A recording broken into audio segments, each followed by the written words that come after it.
Liban daraxtidan chiqadigan shilim hisoblanadi.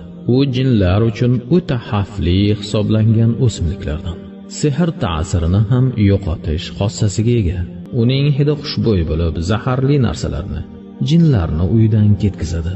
Jindan ta'sirlangan bemorlar bor uyga tutatib, Baqara surasi yoki Fakku sehr ruqyasini qo'yib qo'yilsa, bemor Allohning izniyle shifo topadi. Oshiq jinlar bezovta qilayotganlar asalga qo'shib iste'mol qilsa va har tun uyqudan oldin uyga tutatib, so'ng yotsa, jin zararidan salomat bo'ladi. Rasululloh sallallohu alayhi vasallam dedilar: "Kundurdan homilador ayollaringizga yegizib turing. Qornidagi bolasi er bo'lsa, qalbi zakovatli bo'lur. Qiz bo'lsa, xilqatini chiroyli qilur, ojizliklarini ketkizur" dedilar.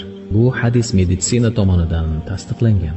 Haqiqatan xotiraning eng samarali da'vosi kundurdir. Ayollarning husnini go'zallashtirib, yuzidagi husnbuzarlarni, dog'larni, xiraliklarni ketkizib, tiniq, xushsurat holga keltiradi.